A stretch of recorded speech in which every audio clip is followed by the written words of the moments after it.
আসসালামু আলাইকুম ওয়া রাহমাতুল্লাহ। আপনি কি জানেন এই রমজানের রোজা কিন্তু সকলের জন্য ফরজ নয়।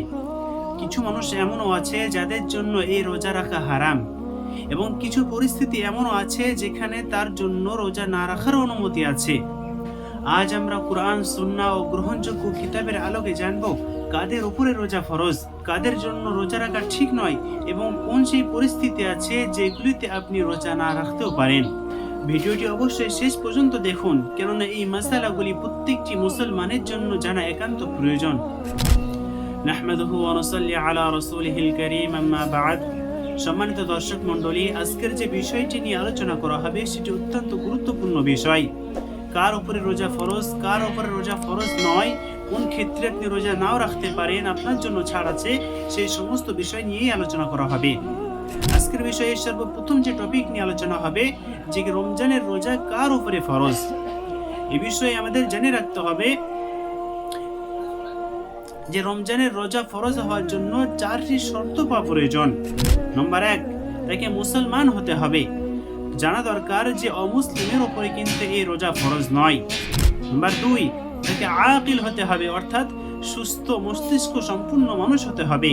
পাগল বা মানসিক ভারসাম্যহীন মানুষের উপরে কিন্তু এই রোজা ফরজ নয়। নম্বর 3, তাকে বালিগ হতে হবে, অর্থাৎ সাবালক বা সাবালিকা হতে হবে।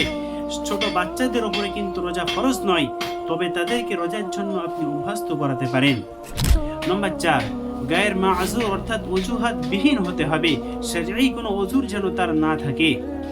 এই চারটি বিষয় যার ভিতরে পাওয়া যাবে, এই চারটি শর্ত যার মধ্যে পাওয়া যাবে, সেই মানুষটির উপরেই কিন্তু রোজা ফরজ, অন্যথায় কিন্তু তার উপর রোজা ফরজ নয়। সম্মানিত দর্শক মণ্ডলী, আজকে যে দ্বিতীয় টপিকটি হচ্ছে সেটি হলো কোন কোন অবস্থা এমন আছে যেই অবস্থায় আমার রোজা রাখা ঠিক নয়। আমাদের জেনে রাখা দরকার দুটি অবস্থা এমন আছে যেখানে রোজা রাখা ঠিক নয়। নম্বর 1, হায়েজ অর্থাৎ ঋতুস্রাব। নম্বর 2, নিফাস অর্থাৎ সন্তান জন্মের পর রক্তস্রাব মহিলা। এই দুই প্রকার মহিলারা, তাদের উপরে কিন্তু রোজা রাখা একেবারেই নাজায়েজ। তারা এই রোজার সময় রোজা রাখবে না, কিন্তু তাদের মনে রাখতে হবে এই রোজা না রাখলে কিন্তু তাদের কোনো রকম গুনাহ হবে না, কিন্তু এই রোজার পর যখন তাদের শরীর স্বাভাবিক অবস্থায় ফিরে আসবে তখন কিন্তু এই রোজা রাখা বা রোজা কাজা আদায় করে দিয়ে তাদের জন্য ফরজ। এবার আমরা আলোচনা করব সেই কোন কোন অবস্থাগুলি আছে যে ক্ষেত্রে রোজা না রাখার অনুমতি দেওয়া হয়েছে। এক্ষেত্রে আমাদের মনে রাখতে হবে যে এমন অবস্থা বেশ কয়েকটি আছে যেখানে আপনার রোজা না রাখার অনুমতি দেওয়া হয়েছে। নম্বর 1, অসুস্থ ব্যক্তি। যদি রোজা রাখার কারণে আপনার অসুস্থ বেড়ে যাওয়ার আশঙ্কা থাকে, অথবা যদি রোজা রাখার কারণে আপনার শরীরে কোনো ক্ষতি হওয়ার আশঙ্কা থাকে, তাহলে আপনার জন্য রোজা না রাখার অনুমতি দেওয়া হয়েছে। তবে যখন আপনার শরীরের স্বাভাবিক অবস্থায় ফিরে আসবে, আপনি যখন সুস্থ হয়ে যাবেন, আপনার কিন্তু রোজা কাজা আদায় করে দিতে হবে। নম্বর 2, মুসাফির ব্যক্তি। শরঈ সফরে যদি আপনি থাকেন তাহলে আপনার জন্য রোজা না রাখার অনুমতি দেওয়া হয়েছে, তবে যখন আপনি মুকিম হয়ে যাবেন তখন আপনার সেই রোজাগুলি আদায় করে দিতে হবে। সফর কি, মুসাফির কাকে বলা হয়, মুকিম কি, এই বিষয়ে আমাদের আগামীতে ভিডিও আপলোড করা হবে ইনশাআল্লাহ। নম্বর 3, গর্ভবতী মহিলা। সন্তানের ক্ষতি বা নিজের জানের যদি ক্ষতির আশঙ্কা থাকে তাহলে কিন্তু আপনার জন্য সেই গর্ভবতী মহিলার জন্য রোজা না রাখার অনুমতি দেওয়া হয়েছে। নম্বর 4, স্তন্যদানকারী মহিলা, অর্থাৎ ওই মা যে তার ছোট্ট শিশুকে দুধ পান করাচ্ছে। আপনি যদি রোজা রাখেন তাহলে আপনার শিশুর ক্ষতি হবে, এমন যদি আশঙ্কা থাকে তাহলে আপনার জন্য রোজা না রাখা জায়েজ করা হয়েছে। নম্বর 5, রোগীর দেখভালকারী ব্যক্তি। যদি আপনি রোজা রাখেন তাহলে আপনার রোজা রাখার কারণে আপনি যে রোগীর দেখভাল করছেন তার শরীরে ক্ষতি হতে পারে, এমন যদি আশঙ্কা থাকে তাহলে সেক্ষেত্রে আপনার জন্য রোজা না রাখা বৈধ করা হয়েছে। নম্বর 6, বৃদ্ধ বা অত্যন্ত দুর্বল ব্যক্তি। সে যদি রোজা রাখে তাহলে ক্ষুধায় পিপাসায় সে কাতর হয়ে যাবে, অচেতন হয়ে পড়বে।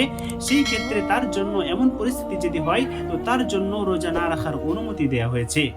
নম্বর 7, মুজাহিদ ফি সাবিলিল্লাহ, অর্থাৎ ওই মুজাহিদ যে আল্লাহর রাস্তায় জিহাদ করছে, সে যদি জিহাদে থাকার পরেও রোজা রাখে আর তার কারণে যদি কোনো জিহাদের মধ্যে খারাপ প্রভাব পড়ার আশঙ্কা থাকে তাহলে তার জন্য রোজা না রাখার অনুমতি দেওয়া হয়েছে।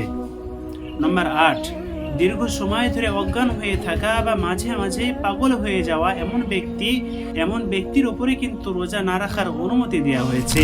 সম্মানিত দর্শক মণ্ডলী, এই 8টি বিষয়ের ক্ষেত্রে আমাদের খেয়াল রাখতে হবে।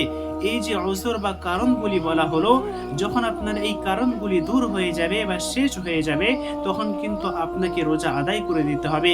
রোজার কাজা অবশ্যই আপনাকে আদায় করতেই হবে। সম্মানিত দর্শক মণ্ডলী, এবার আমরা আলোচনা করব ওই সমস্ত মানুষদেরকে নিয়ে যাদের সুস্থতা কখনোই ফিরে আসা সক্ষম নয়। যেমন উদাহরণস্বরূপ আপনি বুঝুন, ওই সমস্ত মানুষ যারা অত্যন্ত বৃদ্ধ হয়ে গেছে, যারা দীর্ঘমেয়াদী অসুস্থ ব্যক্তি, তাদের সুস্থতা ফিরে আসার কোনো রকম আশা নেই। এই সমস্ত মানুষরা কি করবেন? তারা কি রোজা রাখবেন, নাকি রোজার পরিবর্তে তাদের কোনো আমল আছে সেগুলি তারা করবেন? এই ক্ষেত্রে আমাদের জানতে হবে যে এই সমস্ত মানুষ যাদের একেবারেই কোনো রকম আশঙ্কা নেই বা অত্যন্ত বৃদ্ধ ব্যক্তি, তারা রোজার পরিবর্তে প্রতিদিনের রোজার পরিবর্তে একটি ফিদিয়া দিবে। ফিদিয়া অর্থাৎ একটা সাদকায়ে ফিতরার সমপরিমাণ বা ওই পরিমাণ অনুযায়ী কোনো গরিব মিসকিনকে কোনো জিনিস সদকা করে দেবে। এটাই হবে তার রোজার কাফারা স্বরূপ। ভিডিওটি যদি সামান্য পরিমাণ উপকারী মনে হয় তাহলে অবশ্যই শেয়ার করুন, যাতে অন্য মানুষেরাও এই সমস্ত গুরুত্বপূর্ণ মাসলা মাসাইলগুলো জানতে পারে। এবং আমাদের চ্যানেলটি সাবস্ক্রাইব করে সাথে থাকুন, কেননা এই রোজার মাস জুড়ে আমরা সমস্ত রকম মাসলা মাসাইলের সিরিজ অনুযায়ী ভিডিও আপলোড করতে থাকবো। এবং রমজান সম্পর্কিত যদি আপনার মনে কোনো প্রশ্ন জেগে থাকে তাহলে কমেন্টে অবশ্যই সেটা জিজ্ঞাসা করবেন। এবং আগামীতে আপনারা কোন বিষয় নিয়ে ভিডিও দেখতে চান সেটা কমেন্ট বক্সে অবশ্যই লিখবেন। আল্লাহ তাআলা আমাদের সকলকে একটি সফল রমজান দান করুক। ওয়া আখিরু দাওয়ানা আনিল হামদুলিল্লাহি রাব্বিল আলামিন।